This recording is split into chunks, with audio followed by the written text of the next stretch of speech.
Sorry about that. I had a business call come in, so I apologize. Well, la-di-da. I also had a business call. It was with you. You just didn't answer.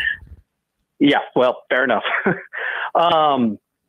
Yeah, Sam, thanks for taking my call. I really,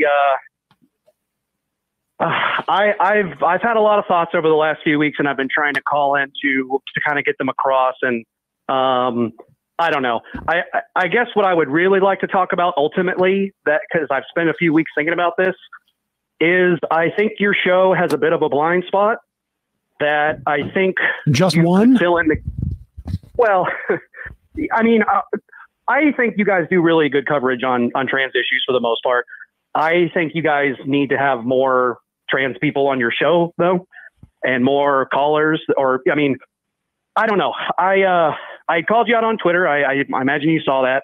I was being inflammatory so as to capture your attention. So, you know, I'm sorry for doing that, but I don't know. I did not, but go ahead. All right. So what say what your point is. Sam doesn't give a fuck. My biggest point is that this whole Ana Kasparian thing came up, and I feel like a lot of people have sort of got some whiplash from this and have not really wanted to call it what it is. And I think only really one person in that leftist media sphere, which is Ole Oleami, I can't wait, he's forgetting right. The Vanguard. Called it out as being a grift, which is immediately what I thought it was. And I don't know. I feel like you guys kind of dropped the ball on that because you never put the tweets up. You never showed the context, and you've got a lot of listeners. Didn't I address this like before? I mean, I wasn't here. My understanding is that things progressed somewhat last week when I was out. But 2 or 3 weeks ago, I thought I addressed it, didn't I? You did, and that was me that I called in. You spoke to me. Okay. And this guy really made an impression. Like, I was trying to call in because people kept talking about the tweet as if it were a tweet, and it was actually a lot of tweets. I mean, I'll be honest with you. I saw that one tweet from Ana, and that's what I was responding to. I don't like. I'm not on Twitter as much maybe as people want me to be. Sure. I don't. There's this sense that like, I won't talk about TYT because I'm friends with them or because I do business with them. Like I've known Cenk for, a long time, but he lives in LA. I mean, I've probably spoken to him in person, I don't know, maybe 10 times over the past almost 18 years. Sure. I've been on that show. At one point we were, part of the YouTube network, and just to make this clear to people, the relationship that we had in business was I was their client. In other words, I paid them money to optimize our YouTube channel and we did that for far longer than I think like a business person who had a business sense would have done it, because I didn't want to have to manage somebody doing that for us.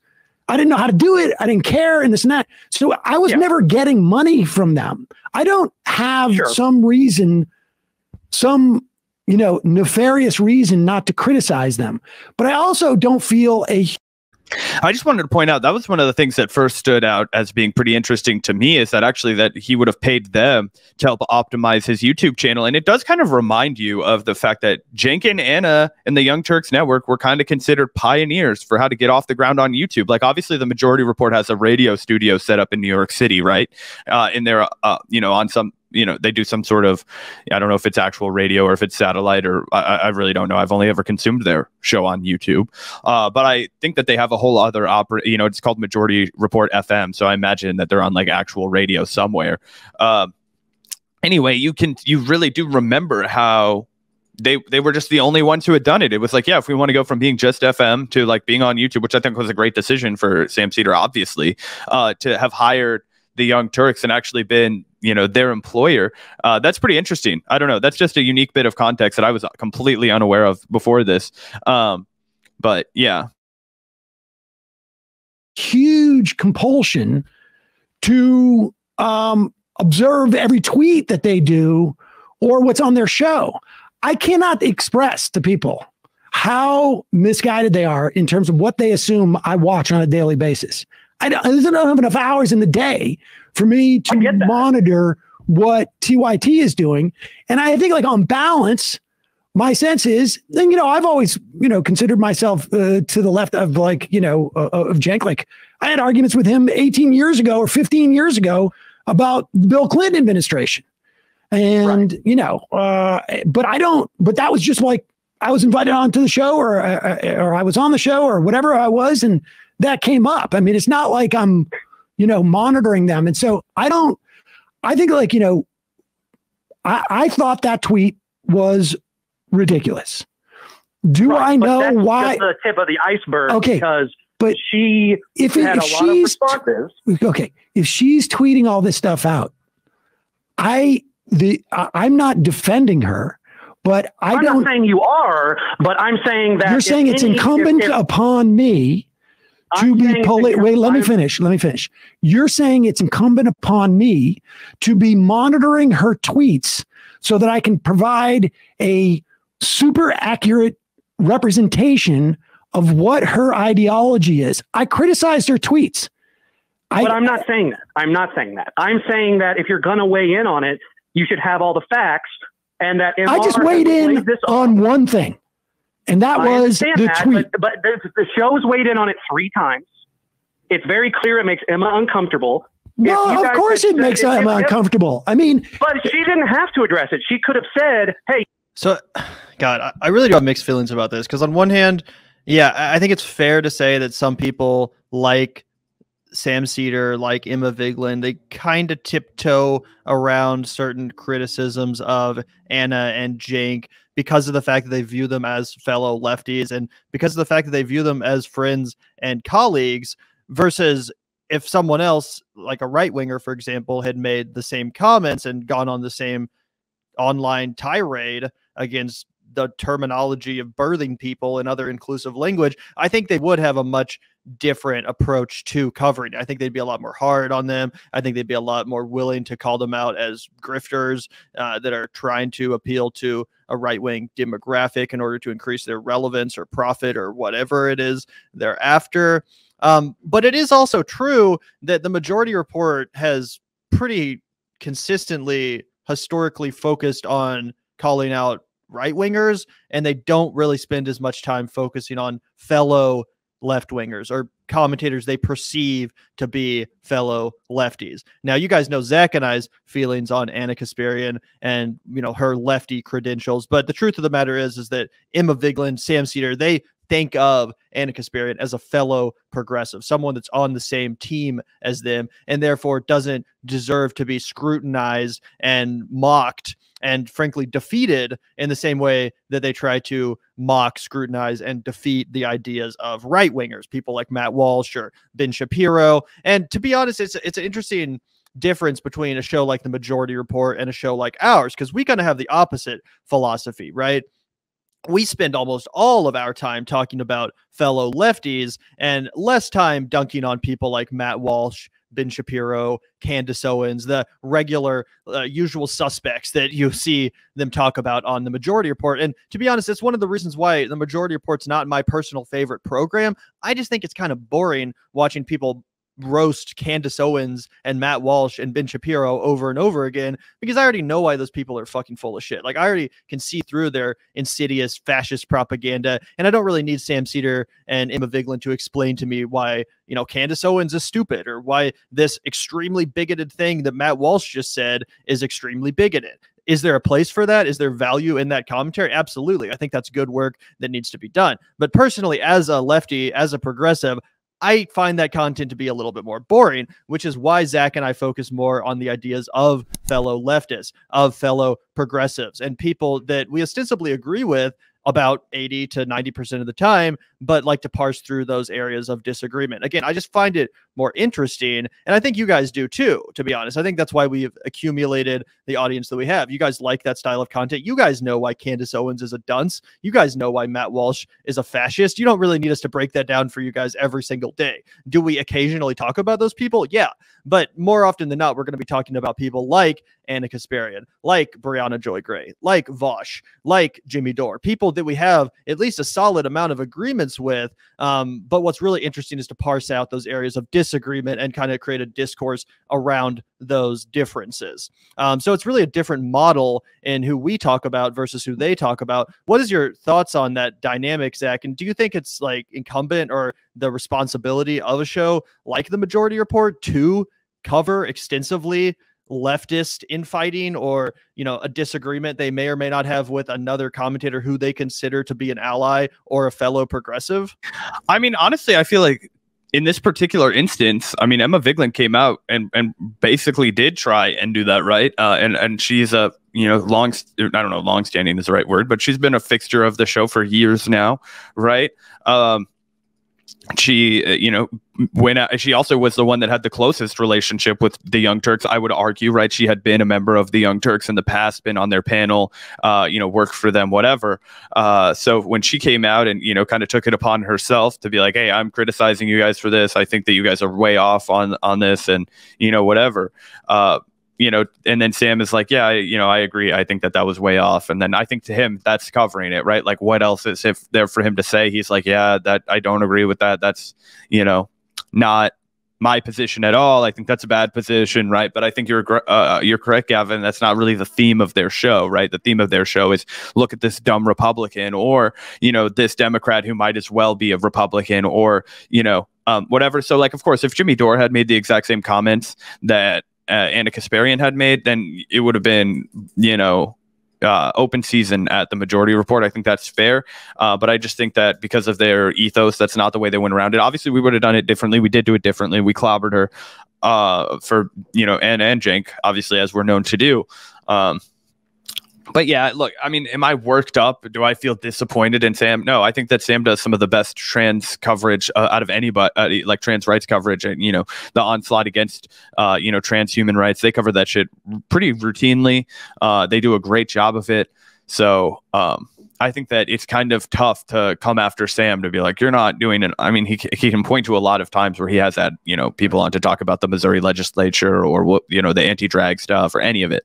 We were getting 20 IMs about it. We okay. have to address I think listen. I think you do have an argument. I think you have an argument. Okay, hold on, John. You have an argument. Yeah. We could have said, and I've done this at times, like with something with like some of the Louis C.K. stuff. I said, Louis. I mean, I'm not in touch with him in the same way I was, but Louis was a friend of mine, and I know this from a different perspective. I don't want to weigh in on it. And I suppose that, Emma could have said, I'm not going to talk anything about it whatsoever, but it's not like, but wait, hold on, John, hold on. Okay. The responsibility we have, okay, in talking about this stuff. And I don't even like, I like going after right wingers, but when I do a segment on Jimmy Dore, or when I do a segment on, Steven Crowder, I like there to be something in there that I can also, that is around an issue that I can pivot off of. There are times we're not, 100% faithful to that. There are times where we like dip into like, what's the psychology behind this? Like a guy like Dave Rubin is just such a joke that we would do that for a while. But I don't see as my responsibility to provide the TYT report. Okay. I'm not. And hold on, John, let me finish. And yeah, the TYT report is actually what we do. So of course it's not your responsibility, Sam. That's our job here at the Vanguard. I'm glad you're staying in your lane. Yeah, we don't want to compete with this guy. He's got 1 million subs. So, we had to sorry guys, there were a bunch of channels that were dunking on right wingers. Now nobody was doing the left on left, kind of like the Vanguard was. That's why we carved out our niche of 25,000 view fuckers. Yeah, I honestly hope this caller is aware of our channel and watches our content, because if he doesn't think Sam spent enough time talking about the Ana Kasparian controversy, we devoted many hours to the subject matter. We devoted many hours, and we put the tweets up on screen, let me tell you, many times. And it is not like Emma has hidden the fact that she used to be on TYT, that she works with TYT, that they're friends of hers. So everybody has it's a full disclosure. When I talk about Matt Taibbi, I make it clear, Matt used to be a friend of mine. Matt did part of his podcast when he started his podcast with Green. They did it out of this office. And And to the extent that I make any speculation as to what he's doing, I do it based upon what my firsthand knowledge is. I have no firsthand knowledge of what Anna or Cenk. And to the extent that Emma does, like, she's said what she's comfortable with. I didn't see, what her responses were. I was out of town. But maybe the issue is, like, you want the show to do something differently than it is. That's not our responsibility. I want the show. I feel like this is a disingenuous framing, because I want the show. The show's addressed it 3 times, never put up a single tweet, never mentioned the fact that she's just the fact that Sam was out of town. I feel like we have to point out, like, you don't usually go back, like, even the Vanguard doesn't typically go back to what, like, 8-day-old Twitter beefs. Like, I feel like that might be Sam's biggest coverage. He's like, yeah, Emma was in town, she was all over that shit. I agree with her, but that was last week's lunch, buddy. I'm on to this new story, etc.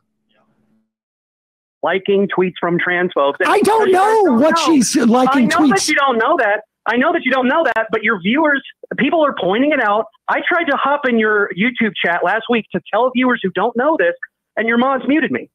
Okay. Because people don't know this. Okay. Like, people aren't on Twitter. Autumn Leaves. Aren't you one of Sam's mods? Are you mute this guy? Wow. Censoring the pushback. I see, Autumn Leaves.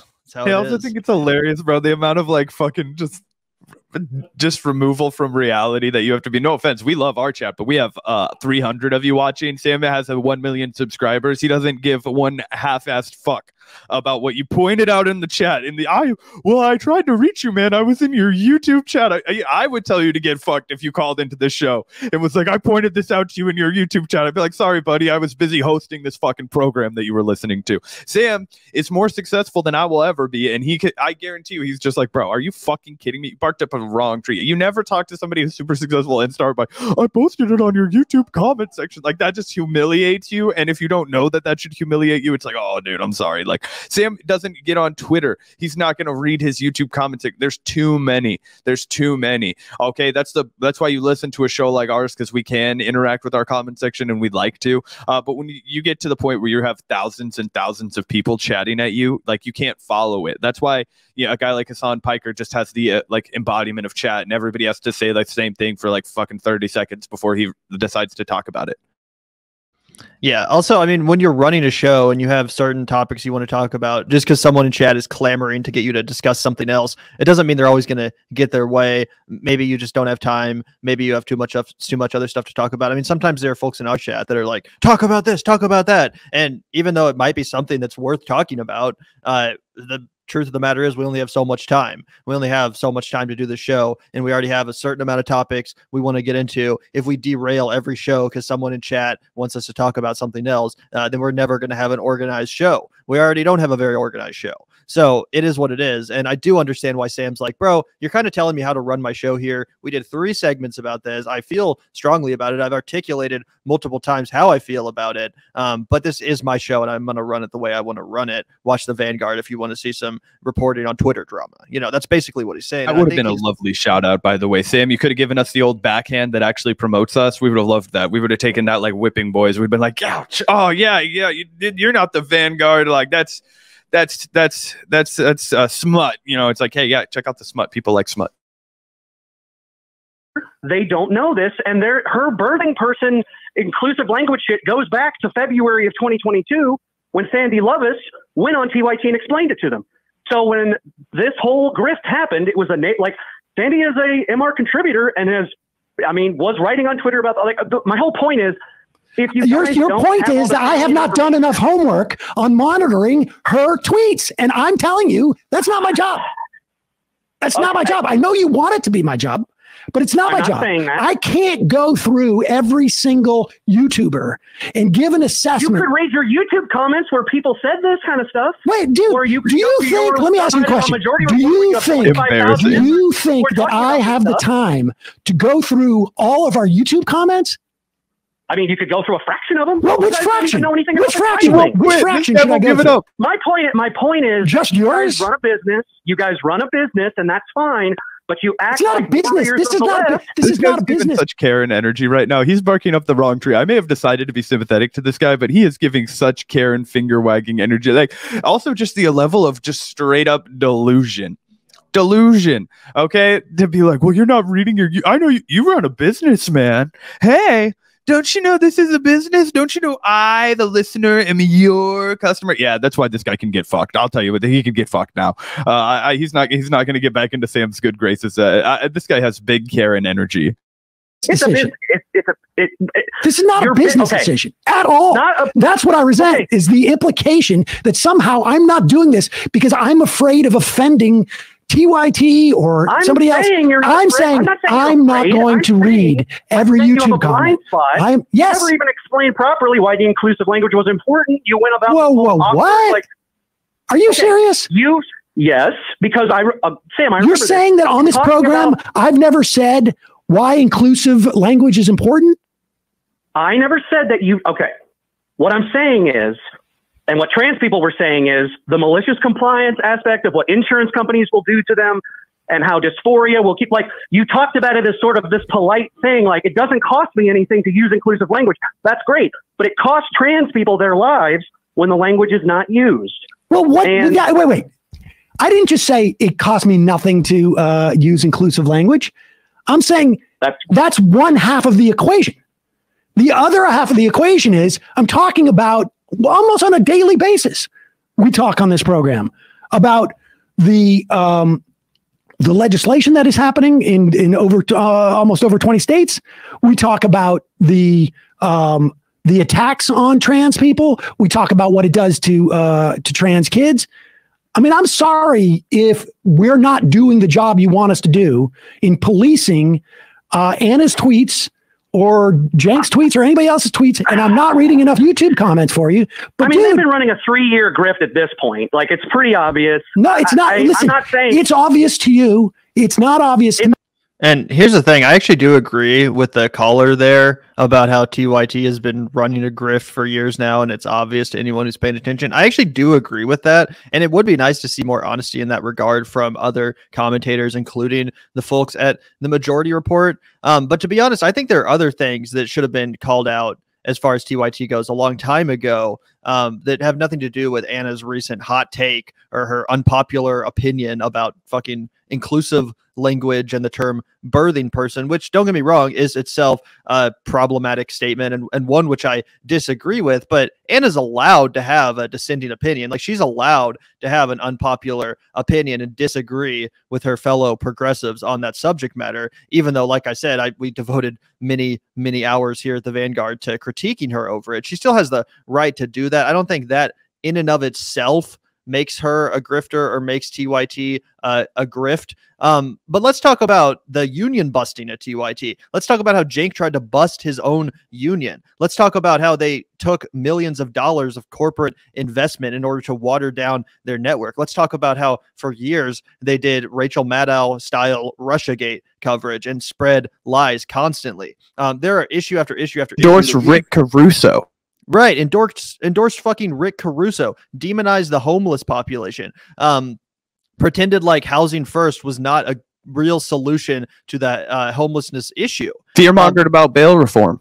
We could keep going for fucking a long time. These are all things that should have been talked about. And if the caller had said, hey, why are you ignoring all of these issues that have been piling up that kind of prove that the people at TYT don't actually walk the walk? They're happy to talk the progressive talk, but when it comes time to walk the walk, they don't really do so. So why aren't you guys talking about all that? Why have you been ignoring this for all these years? Is it because you're friends with them? Is it because you consider them colleagues? What is going on here? But overly fixating on the trans issue and painting Sam Seder and the Majority Report crew as if they don't already allocate enough time to that subject matter is ridiculous, because that's just not true. Sam Seder and the Majority Report people do a lot of coverage of trans issues, and quite good coverage of trans issues. I would say they're pretty on point when it comes to that subject matter. I can't think of a time where I seriously disagreed with them or thought that they said something problematic in regards to trans issues. I think they do a great job covering that. So while I think there's a grain of truth to what this caller is upset about, like I said, focusing on the birthing people stuff and the trans stuff just isn't a fair charge to level against the Majority Report, because, like I said, they do really good work in that area.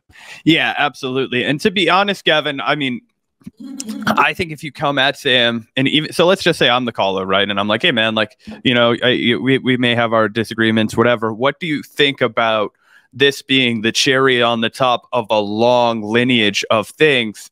And then I would go ahead and, just because I wouldn't want him to like fuck me off like this, I'd be like, hey, man, obviously that's not your program. But as somebody who does speak a lot about, you know, commentators from the left who start to abandon that, you know, you've always kind of been really excellent, is what I would say, because I would be trying to get in his good graces, at calling out Jimmy Dore, for example, somebody who used to masquerade as a prime leftist on the Young Turks network, and then, you know, as you've accurately analyzed plenty of times here on the Majority Report, has abandoned that position and become more of a liability in your view. Do you think it's also fair for people to be skeptical about Cenk and Anna, given their support for Rick Caruso, given their, you know, fear mongering about the homeless, her, you know, anti-LGBTQ remarks, you know, her change in stance on, you know, not wanting to work with other lefties anymore because they might challenge her, you know, only wanting to, you know, do interviews with people like Ben Shapiro. And then, of course, you know, there's the Katzenberg thing, which a lot of people weren't,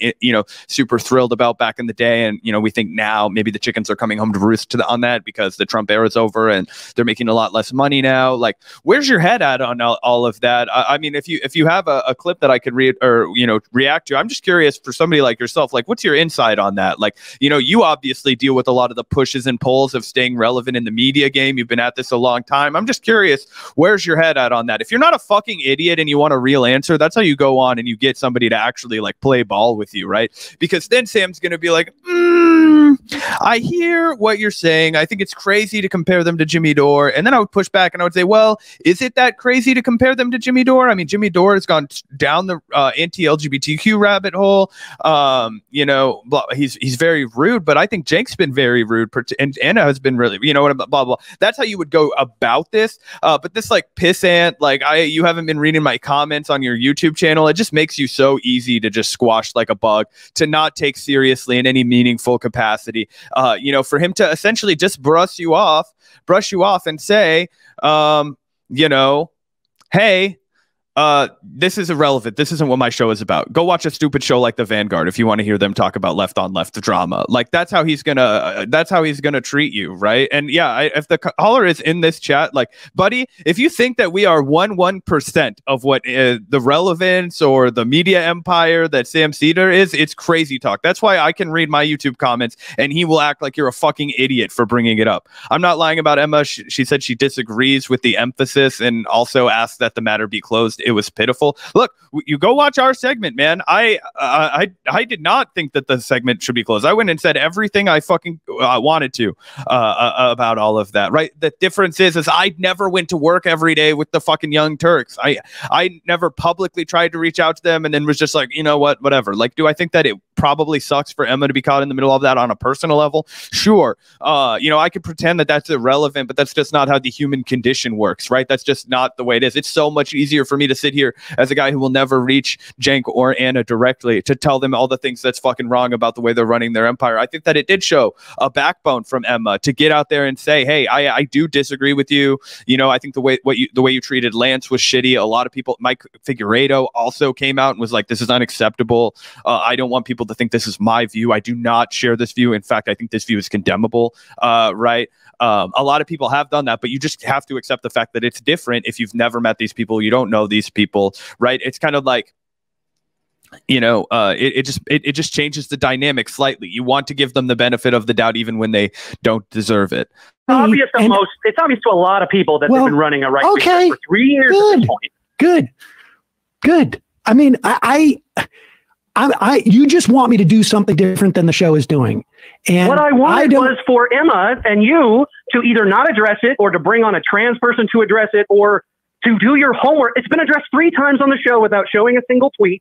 Did we not put up the tweet?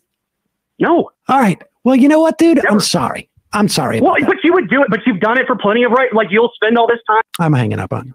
I gave you 13 minutes.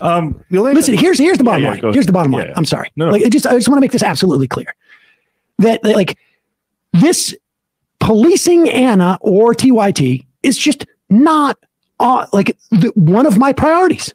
And I understand that there are people who watch the show who want us to have different priority. And also, I'm a little torn on this because I do think it's fair to say, like, it's not my job to police Ana Kasparian or any other person who I consider to be a progressive. And I would agree with that if this was like the very first thing Ana had ever said or done that I thought was like completely objectionable and ridiculous. If this was the very first time, I'd be like, yeah, let's not dogpile. Let's not fucking try to clutch our pearls and act like this is a bigger deal than it actually is, when she clearly just has a difference of opinion and has a hot take. Let's discuss it, but we don't need a dogpile. We don't need to police what she's talking about, et cetera, et cetera. But as I laid out, this is not the first questionable or problematic statement that's come from Ana Kasparian that right-wingers have used in order to paint the left as a bunch of crazy lunatics. And, oh, look at this one. Even Ana Kasparian, prominent firebrand lefty progressive out here